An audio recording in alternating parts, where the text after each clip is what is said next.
Assalamualaikum warahmatullahi wabarakatuh. Kami dari kelompok 7 Farmakologi Dasar Farmasi B. Di sini kami ingin menjelaskan mekanisme kerja obat cetirizin di dalam tubuh.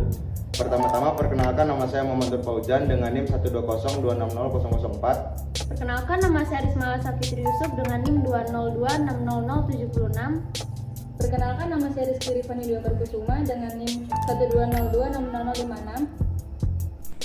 Perkenalkan, nama saya Ahmad Jamil dan Hakim dengan NIM 120260075. Cetirizin adalah obat untuk meredakan gejala atau keluhan akibat reaksi alergi, seperti gatal pada kulit, tenggorokan, hidung, bersin-bersin, atau biduran. Obat ini bisa ditemukan dalam bentuk sediaan tablet. Cetirizin ini merupakan obat antihistamin.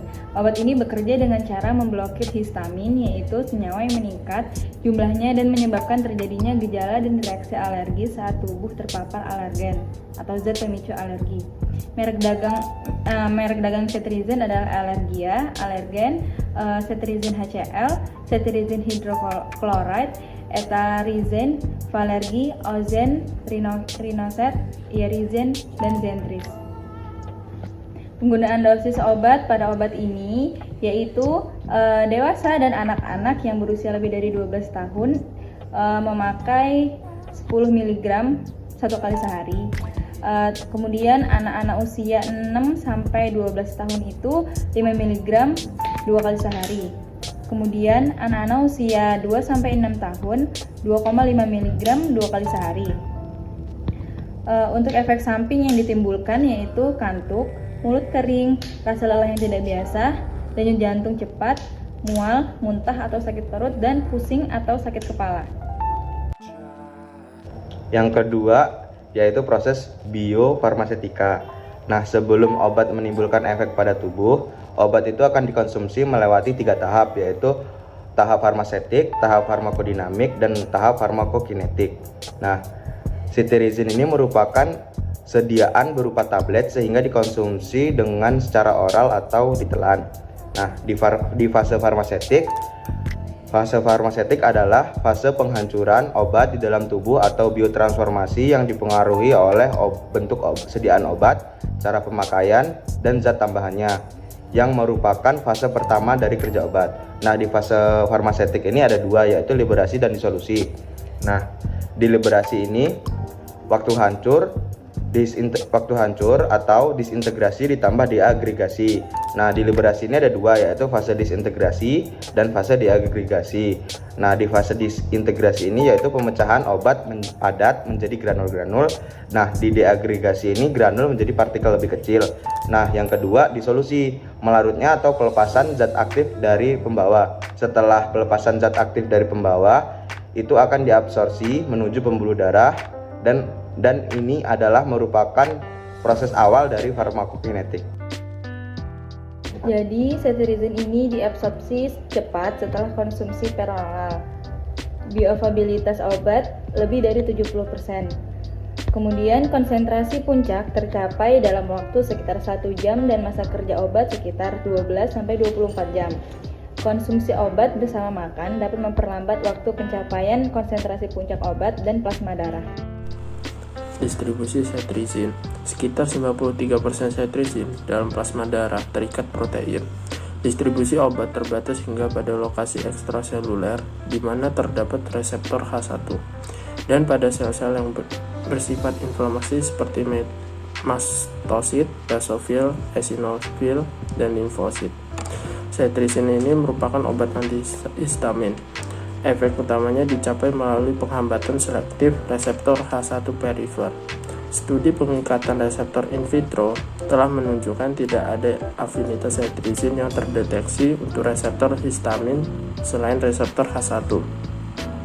Studi dengan pemberian cetirizin radiolabelet pada tikus telah menunjukkan penetrasi yang tidak signifikan ke dalam otak. Studi ex vivo pada tikus telah menunjukkan bahwa sistemik yang diberikan cetirizin tidak menempati reseptor H1 otak secara signifikan.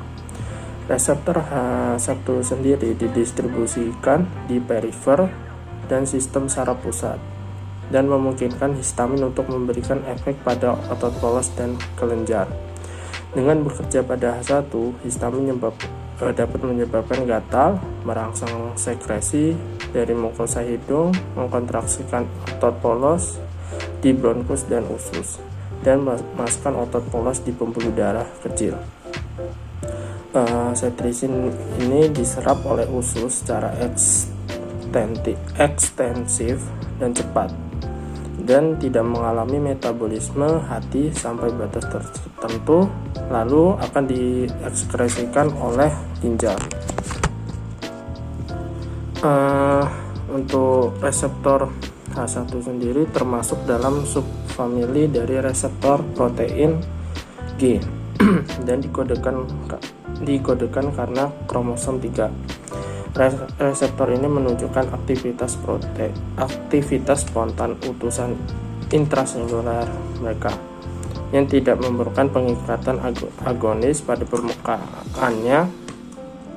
Kegiatan spontan ini juga disebut sebagai kegiatan konstitutif dan disebabkan oleh keseimbangan dinamis antara dua konformasi dari reseptor yang diaktifkan dan tidak diaktifkan.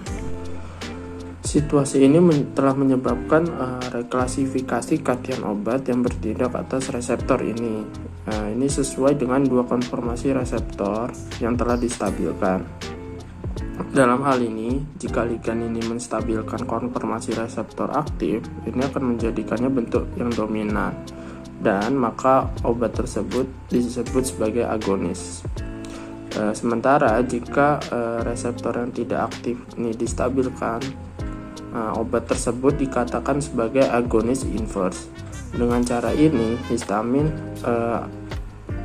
merupakan sebuah agonis, sementara antihistamin ini sekarang dianggap sebagai agonis inverse, bukan antagonis. Yang sebelumnya dipercaya sebagai antagonis netral, ini akan memblokir konformasi reseptor pada dasar persaingan tanpa mengubah aktivitas awal reseptor. Metabolisme dari obat cetirizin, obat ini dimetabolisme di hati terutama oleh enzim CYP3A4 dan obat mengikuti siklus enterohepatik. 70% metabolit dari obat ini ditemukan dalam urin dan 10% dalam tinja. Sekitar 50% metabolit yang ditemukan dalam urin sebagian obat yang tidak berubah atau dalam bentuk utuh. Keadaan ini dikaitkan dengan rendahnya metabolismalitas pertama atau first pass metabolism terhadap obat induk di hepar. Cetirizin dimetabolisme secara terbatas oleh oksidatif dealkylasi menjadi metabolit lebih sederhana dengan meninggalkan aktivitas antihistaminnya. Selanjutnya, untuk eliminasi dari obat cetirizin, obat ini memiliki waktu paruh eliminasi obat 8,3 jam dengan total bersihan tubuh sekitar 59 ml per menit. Ekskresi cetirizin sebagian besar sekitar 70% dikeluarkan melalui urin, di mana sekitar separuhnya sebagai obat dalam bentuk tidak berubah atau dalam utuh, dan sebagian kecil obat yaitu sekitar 10% dibuang melalui feses. Sekian dari pemaparan materi yang kami sampaikan. Jika ada kesalahan dalam kami menyampaikan materi, kami mohon maaf. Kami ucapkan terima kasih. Kami akhiri. Wassalamualaikum warahmatullahi wabarakatuh.